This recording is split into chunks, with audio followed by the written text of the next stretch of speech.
राधे राधे। राधे राधे महाराज जी। महाराज जी, किसी भी जन से अधिक समीपता प्राय मानसिक कष्ट का कारक क्यों बनती है? हाँ, क्योंकि ममता दुख का हेतु है। ममता दुख का हेतु किसी शरीर से क्या, अपने शरीर से ही। अपने शरीर से भी अधिक प्रेम करोगे तो तुम्हारे दुख का हेतु बनेगी, अगले जन्म का हेतु बन जाएगी। उपाय? भगवान से ममता। कोई उपाय बताइए। सबकी ममता ताग बटोरी, भगवान ही बोल रहे। मम पद मन ही बांध बर डोरी, भगवान से ममता जोड़ लो, अभी आनंद की प्राप्ति होने लगेगी। प्रभु से, श्री कृष्ण से, श्री राम से, श्री हरि से अपनी ममता जोड़ लो, उससे आनंद की प्राप्ति होने। हमें आनंद क्यों नहीं मिलता दूसरे की ममता से? क्योंकि उसका मन है, उसकी बुद्धि है। और हम चाहते कि हम आपको प्यार करें तो आप मेरे मन के अनुसार चलें, आप मेरी बुद्धि के अनुसार चले। नहीं, आपका भी मन है, आपकी भी बुद्धि है, तो थोड़े दिनों के बाद अपने अपने मन का रास्ता, तो फिर वो हमको दुख होता है कि हमने इसको इतना प्यार किया, हम इतना समर्पण हुए इसके लिए, लेकिन ये हमारे लिए कुछ नहीं। अपनी तरफ से इतना करे इंसान, हाँ। उसके बाद आगे से ना मिले। हाँ, ना मिलेगा, नहीं मिलेगा, क्योंकि उसका भी मन है, उसकी भी बुद्धि है। समझ रहे ला? हाँ, इसीलिए अंततो गत्वा जो विवेकी हैं वो पूरे संसार में घूमने के बाद जब देख लेते हैं कि इसमें कोई मेरा नहीं, असली में कोई नहीं, तो वो फिर भगवान की शरण में जाते हैं। संभलना बहुत मुश्किल हो जाता बड़ा मुश्किल है, बड़ा मुश्किल है। उसी मुश्किल को संभालने के लिए तो अध्यात्म है। है। बस आपको जब से सुनना शुरू किया थोड़ा सा लगता है उसी पता नहीं उसी क्या माया। उसी को संभालने के लिए अध्यात्म है। भगवान अपने एक भक्त पर जब कृपा करते हैं तो ज्ञान का चश्मा दे देते हैं। उस चश्मे में दिखाई देता कोई अपना नहीं, कोई अपना नहीं। तब मन भागता कि कोई तो अपना होगा, तो वो निकलते हैं भगवान, दूसरा कोई नहीं निकलता। देखो, आपको तब तक कोई प्यार करेगा जब आपसे बढ़कर कोई नहीं मिलेगा, और जिस दिन उसको आपसे बढ़कर लगा, भले ना हो आपसे बढ़कर, लेकिन उसको लगा, वो आपको छोड़ देगा। और ये मन का स्वभाव है, ये मन का स्वभाव है, वो नवम नवम चाहता है। इतने साल करके वो लगता है कि क्यों ऐसा क्यों हुआ। नहीं, ऐसा होगा क्योंकि ऐसी रीति है संसार की। हम तो कई बार भर्तरी जी का चरित्र सुनाया है, कई ऐसे चरित्र सुनाए। मन की रीति ऐसी है, मन की रीति ऐसी। यहां प्यार नहीं मिल सकता, यहां कोई प्यार नहीं कर। आर पार, आर पार का निर्वाह, मतलब जिसे ओर छोर का निर्वाह कहते हैं ना, यहां नहीं हो सकता, यहां नहीं हो सकता, संसार में नहीं कर सकता। संसार में आपके पास रूप है, आपके पास गुण है, आपके पास धन है, आपके पास बुद्धि, जो देखकर आपसे जुड़ा है वो जब तक है तब तक आपसे प्यार हो। जिस दिन उससे बढ़कर मिल गया तो आपको छोड़ देगा, या वो वस्तु आप पे नहीं तो वो छोड़ देगा, वो फिर निर्वाह नहीं करेगा। वो इसका निर्वाह भगवान करते हैं, भगवान प्यार करते हैं, दूसरा प्यार नहीं करता। हमारे मन में बचपन में यही बात आई थी कि मेरी मां पधार जाएगी तब फिर मैं कैसे जीऊंगा, मेरे पिता चले जाएंगे तब कैसे जीऊंगा, मेरा भाई चला जाएगा तो कैसे जीऊंगा। तब लगा कि मेरा है कौन, फिर तब लगा वो है तो भगवान। तो भाग फिर भगवान की प्राप्ति के लिए। तो कक्षा 9 में साइंस साइड पढ़ रहे थे, उसी समय फिर भाग पड़े, 9th पास हुए साइंस साइड, और भाग पड़े भगवान की खोज में, और पूरा जीवन भगवान से। तो अब हमारे कोई भूख थोड़ी है कि हमें कोई प्यार करे, हमें कोई मान करे, हमसे कोई मिले, हमें कोई चाह नहीं। ऐसे महान की प्राप्ति जब हो जाती है, जरा सा अपनापन हो जाए तो संसार छूटने लगता है। फिर उसके प्यार को प्राप्त कर ले तो फिर क्या कहना है। हाँ, अब सब रूपों में वही प्यार कर रहे हैं। देखो, 13 वर्ष से लेकर 35 वर्ष तक जो हमारे जीवन की यात्रा रही, कभी भरपेट भोजन नहीं मिला, भारी कष्ट, भारी अपमान। जब भ्रमण में रहे, 35 वर्ष की अवस्था में वृंदावन आ गए थे, वृंदावन में जब आए तो जो, अब देखो, लाखों नेत्रों से भगवान प्यार करते हैं, लाखों नेत्रों से। सुबह जब हम आते हैं ना, देखो कितनी भीड़ होती है, लोग दर्शन के लिए खड़े, वो दर्शन देने के लिए खड़े। अच्छा, हम कोई हीरो हीरोइन है क्या भाई? आप विचार करके देखो, हमें कौन देखना चाहे? हम कोई हीरोइन बाबा जी हैं?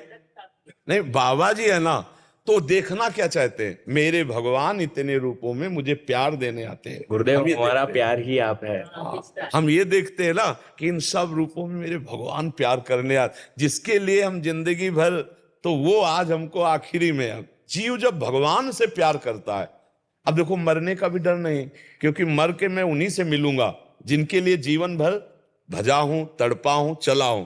तो भला जैसे तुम 10 साल से इंतजार कर रहे हो किसी का, और उसके मिलने का समय हो तो तुम्हें डर लगेगा क्या? तुम्हें तो उत्साह होगा। तो जीवन भर जिससे मिलने की चाह की, अब शरीर छूटकर उससे मिलने का समय आ रहा है, अब तो आनंद है। अच्छा, जिसने भगवान को नहीं भजा, अब परिवार से प्रेम किया, अब यही छूटने का समय यार, तो घबरा ले जाएगा वो कि जिनसे हमारा अपनापन है वो तो छूट रहे हैं, अब हम कहां जाएंगे? मर के पता नहीं कहां जाएंगे। हमें पता है मर के हमें कहां जाना है, अपनी लाडली जी के पास जाना है, अपने प्रभु के पास जाना है। तो वही हम सिखा रहे हैं कि यहां प्यार धोखे का है, यहां कोई किसी से प्यार नहीं करता। अपनी सुख वृत्ति से आपकी पूर्ति सुख की हो नहीं उसको परवाह, अपनी सुख वृत्ति की पूर्ति के लिए वो आपसे प्यार कर रहा है, अपनी सुख वृत्ति के लिए। आप गौर से देखना, अपना मतलब निकल गया। बस बस। और ये जब बात आपको समझ में आ जाएगी कि मेरे से कोई प्यार नहीं करता, अब मैं उससे प्यार करूंगी जो सिर्फ मेरे से प्यार करता है, और वो भगवान है, वो सिर्फ भगवान है। पुनीत जी, करौली, राजस्थान से। राधे राधे महाराज जी, आपके चरणों में कोटि कोटि नमन। महाराज जी, मैं अपनी मनोदशा, आध्यात्मिक विकास तथा मानसिक शांति के लिए श्रीमद् भगवत गीता को पढ़ना चाहता हूँ, किंतु मुझे इसके नियमों का ज्ञान नहीं कि मैं इसको कैसे पढूं, क्या, क्योंकि कभी समझ नहीं है। वैसे पहले किसी संत से या भगवत प्रेमी भक्त से इसे सुनो बैठकर चुपचाप।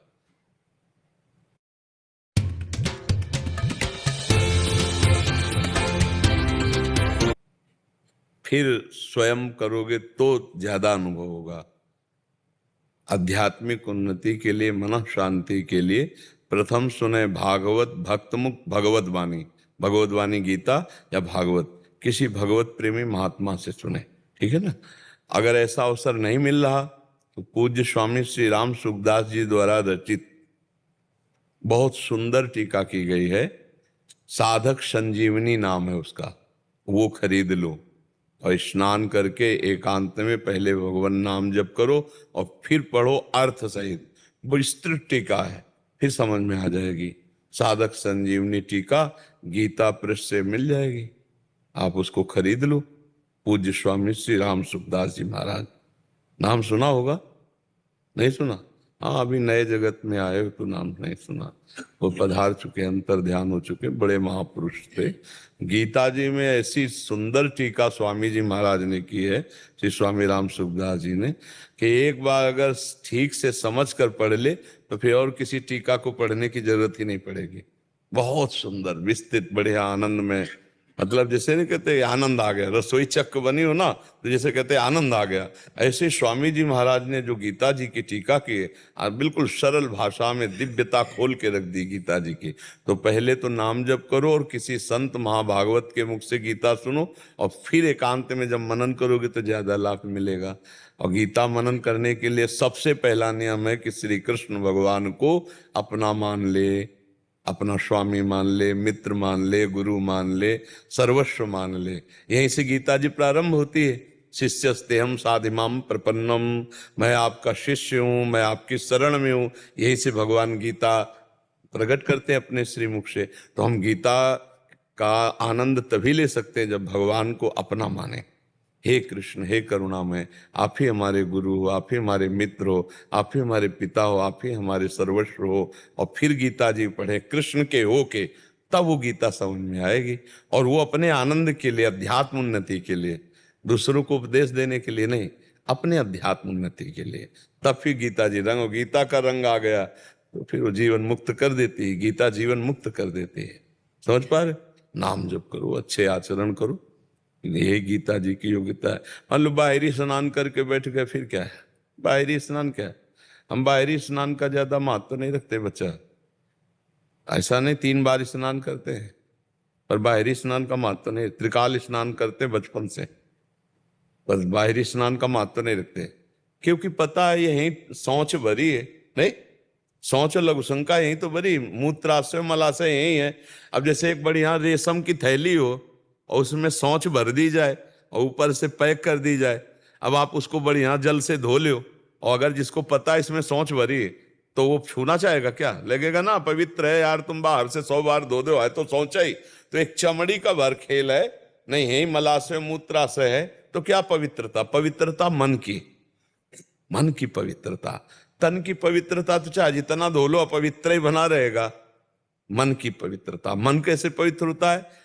मन अपवित्र होता है संसार को अपना मानने से, और मन पवित्र होता है भगवान को अपना मानने से। भगवान को अपना मानकर जब हम नाम जप करते हैं तो अपवित्र पवित्रो वा सर्वावस्थांगतो पिवह या स्मरेत पुंडरीकाक्षम सवायाभ्यांतर शुचि। वो बाह्य और अंतर से परम पवित्र हो जाता है जो भगवान को अपना मानकर कमल नयन श्री हरि का स्मरण करता है।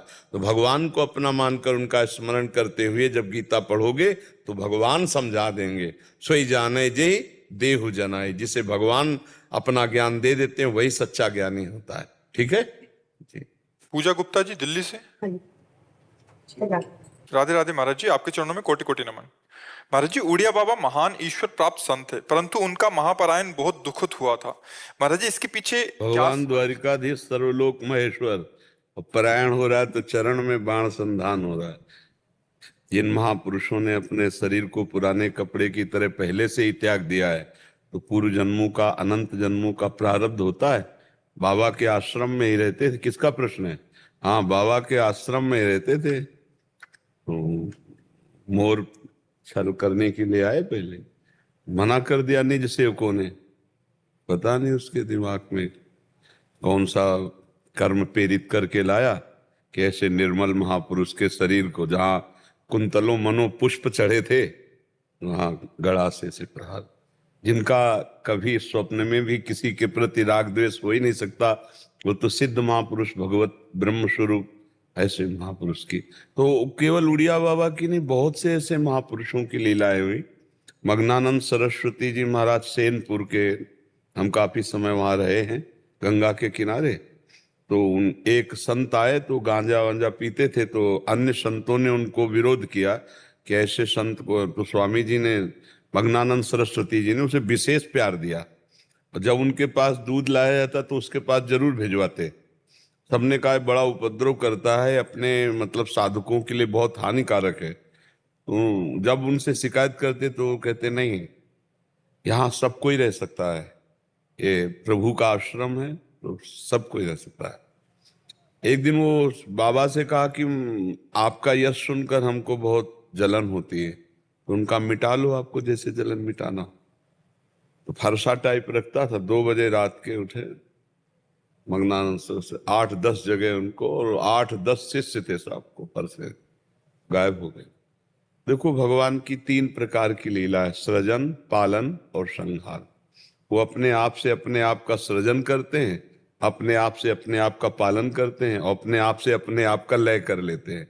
तो ब्रह्मबोध महासंपन्न जो पुरुष हैं, ये लीला करके दिखा रहे कि शरीर की अंतिम गति यही है, तो इसका नाश ही है।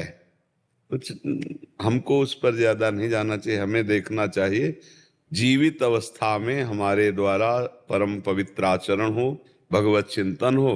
अब इसके बाद शरीर की क्या लीला होगी। बड़े प्रेमी महापुरुष थे बक्सर के मामा जी, और एक्सीडेंट में शरीर पूरा हो गया। गाड़ी से जा रहे थे कथा कहने, बस एकदम राधा फिर शरीर। और जानकी जी को बहन मानते, इसीलिए जगत मामा थे बक्सर वाले। बड़ा विचित्र है अंतिम लीलाएं। तो जो संयोग बना है प्रारब्ध का, इस शरीर का अंतिम, वो होगा। सुनो भरत भावी प्रबल बिलख कहो मुनिनाथ, हानि लाभ जीवन मरण जस अपजस विधि हाथ। ये विधान के हाथ है। अगर मरना है जैसे तो वैसे मरना ये पक्का है। इसमें देखो, भगवान ने अपनी लीला संवरण करने के समय दिखाया ले, अयोध्यानाथ परिकर सहित सरयू में, और द्वारिकानाथ अपने चरणों में बाण का संधान से कर अंतर। तो भगवान का कौन सा प्रारब्ध है, लेकिन लीला है। अंतिम संहार लीला, संवरण लीला, ये ऐसी है। भगवान की बड़ी विचित्र लीला है। इसीलिए जीते जी भजन कर ले और शरीर से राग मुक्त हो जाए, यही खास बात है। बाबा तो जीवन मुक्त महापुरुष ब्रह्म स्वरूप थे, उनका तो कोई अंतर नहीं। प्रवजल इटावा से। महाराज जी, आपके चरणों में कोटि कोटि प्रणाम।